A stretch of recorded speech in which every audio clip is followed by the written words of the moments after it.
Hi everybody, it's Catherine from BattleMum. Welcome back to my channel.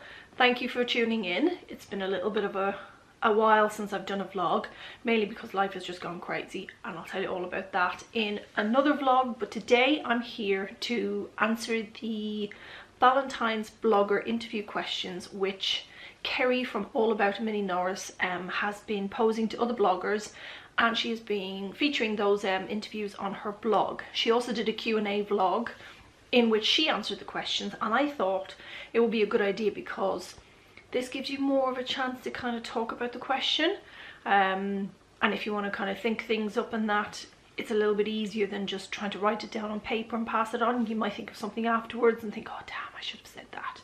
So I thought I'd do the vlog as well. So there's a list of 14 questions, so it may have to be done into two parts like Kerry, but I will try and keep it as short as possible. So let's get to it. So you will see me glancing down because I don't know these off by heart. I have got my phone in front of me with the list of questions, so let's start. Are you married, engaged, or in a relationship, and for how long? Yes, I'm married. I'm married to Battle Dad, whose name is Rob. Might as well say it now because it's going to be too hard to try and remember Battle Dad while I'm talking through here. So for the purpose of this interview, Rob. Yes, married to Rob. We're married coming up on 7 years this year, but we've been together 17 years this year. Long time. Very long time. Question number 2 is, where did you meet? Well, this is quite a bit of a funny story. There are a few people who know, but many of you won't know, obviously. Battle Dad and I, Rob and I, actually met online back in 2000. I had recently split up from a boyfriend, and I was going into the second year of my PhD, and they put a computer into the lab that I was working in, which they had hooked up to the internet. So of course, as you do when you're a postgraduate student and you've got time on your hands in between experiments, you log on to the internet and you start finding your way around. Now remember, this was quite in the early days of the internet, and it was before it was still dial-up. We didn't have internet at home, so for the first year or two of my PhD I used it in college.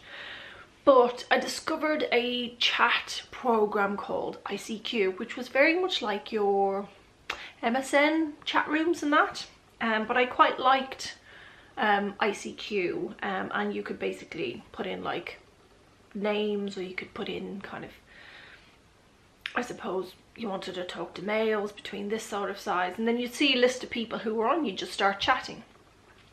And somehow, I can't remember whether he started talking to me or I started talking to him, but we actually spoke for about 2.5 months on the internet before we actually finally met up. So I met Battle Dad, Rob, online. A cousin of mine also met his wife online, but he was quite embarrassed to tell his family, whereas I always said from the very start we met online. So there you go. Where was your first date?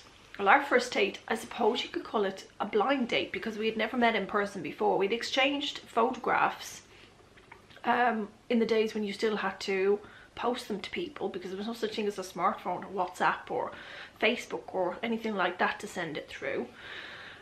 So we had swapped photographs, obviously picking the best ones we ever had, are from around the time, and we decided we would start talking in the August, and then in coming up to November we decided, right, we have to meet in person. Let's meet in person, because we've been having chats for about 2.5 months, got on really well online, so we wanted to see if we could, you know, do it in person. So we were meant to meet on the Sunday, but he cancelled on me because there'd been torrential rain, floods, buses were stopped in Dublin. You don't drive in Dublin. People didn't tend to drive back then in Dublin. So we were supposed to meet on the Sunday, but he had to cancel, so we agreed to meet on the Monday. There was still floods, but the buses were running a bit better, and he was going to be in town anyway because he worked in town. I was still doing my PhD, so I took the afternoon off, got myself ready, and went into town for about 5:30ish, I think. And we were meeting in a pub called the Mercantile on Dame Street, and that was where we were meeting. Little did I know until a couple of months after we actually had started going out for real. He told me that he actually walked into the pub, spotted me at the bar talking to the barman because I'd arrived early, and actually walked past me behind me and stood kind of checking me out first before he sat down. So I said, well, what would you have done if you hadn't have liked what you saw? Would you stood me up? He was like, no, I probably would have sat down, but wouldn't have stayed very long. I was like, oh, thanks for that. So he checked me out before he sat down. We had 1 or 2 drinks there, and then we were supposed to go for dinner. We didn't. We ended up going to another pub, which was called Dakota. I can't remember the name of the street, but it wasn't far from there. And we started getting really drunk there, but not like stupid forget drunk, just kind of really, we hit it off. You know, from our chats online, they just seemed to carry in real life. And yeah, so our first date was a blind date. We met in the Mercantile and then moved around to Dakota, and we did have a kiss that night. I had to kiss him. He was sort of reading the signs, but he wasn't 100% sure, so I had to make the first move. The rest, they say, is history. Question number 4 is describe your partner in 3 words. Hardworking. 3 phrases. Hardworking. He's extremely hardworking. He works all the hours God sends to give us the life that we have, and it drives him and me both stir crazy because we don't get to spend enough time together. We don't get to spend enough time as a family together, so yeah, it drives us mad. But he's hardworking. He's very loyal. He's very loyal to his family, to me, to Alex, Battle Kid. He's very, very loyal. He's obviously handsome. I've thought that from the day I met him. So yeah, hardworking, loyal, and very handsome. Otherwise I wouldn't be with him. Question number 5 is, what are the things you love about them most? It's quite a few things. It's hard to pin it down. Obviously, his hardworking.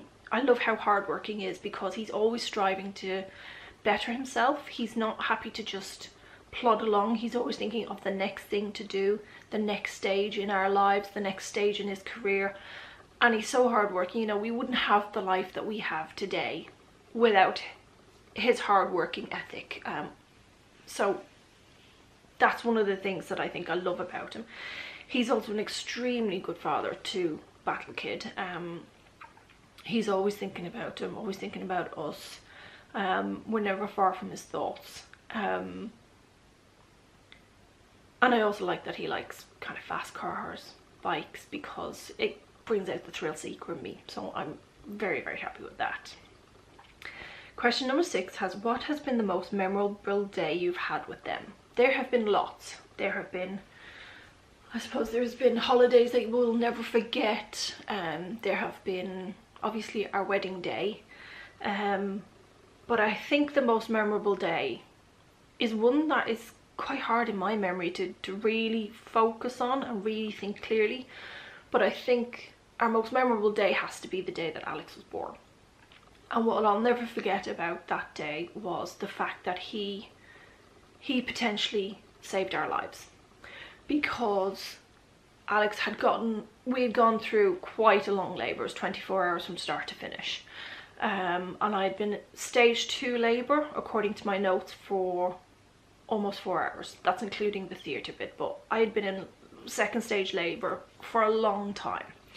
And what I didn't realise until weeks afterwards, was the midwife had lost Alex's heartbeat twice on the monitor, because they'd put one of those little things on his head. And obviously Rob could see this on the monitor, and he noticed twice she lost his heartbeat, and he was starting to get a bit worried.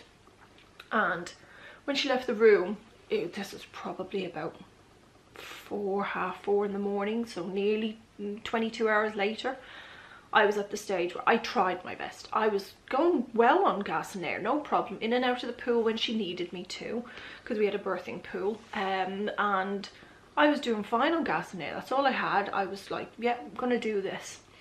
And I was trying so hard to push him out. It was just, for some reason it wasn't happening, and I was getting exhausted. I hadn't eaten since, so I went into labour at 6:30 on New Year's Day. I hadn't eaten since probably about 6 o'clock the night before, so 36 hours.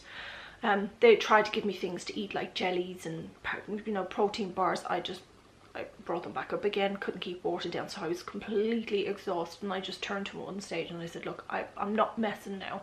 I've done my best. I literally cannot do anymore. I can't do anymore. I can't.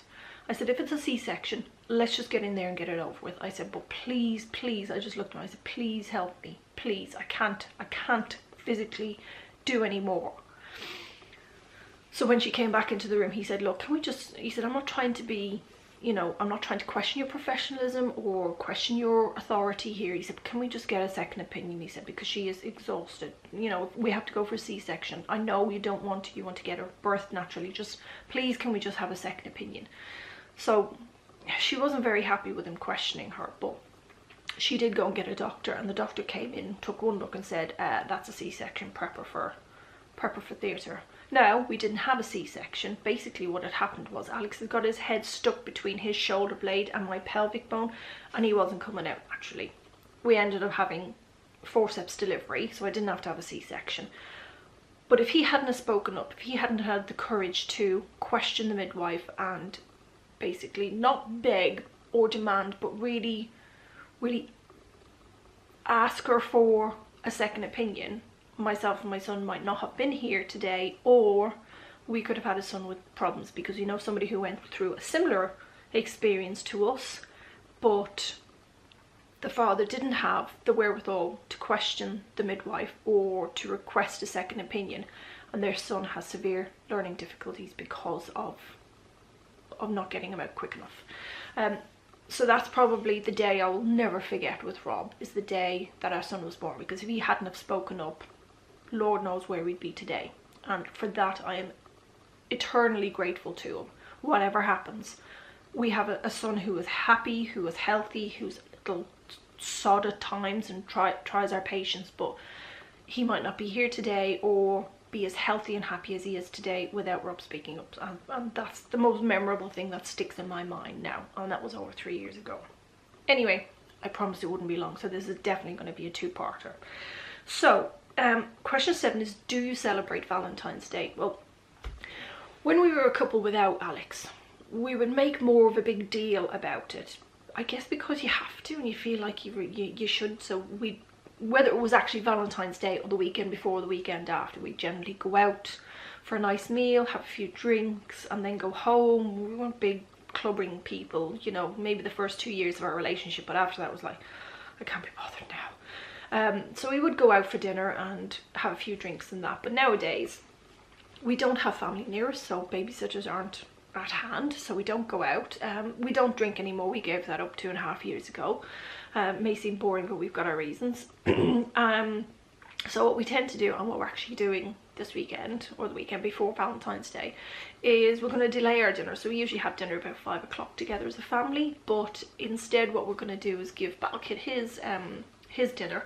We're going to get him to bed early, and then we're going to have a really nice dinner. So we have mussels with in a garlic sauce. We're going to have fillet steak, very nice desserts, and we'll probably just have a bottle of fizzy Schlur as a celebratory type drink. We do exchange cards, and Battle does really good at the moment. For the last 5-6 years he has been sending me a dozen red roses with chocolates and balloons to work every Valentine's Day, so I'm expecting them this year. We'll see if they come. But yeah, cut a long story short, yeah, we do celebrate Valentine's Day, but not in as big a way as we used to before Battlekid came along. Thank you for watching part 1. There are 14 questions, so since that was question 7, I will pause it here, and I will say to you, please just follow on or click below where part 2 will be, and I will be continuing this Valentine's bloggers Q&A questions interview thingy straight after this one. Thank you.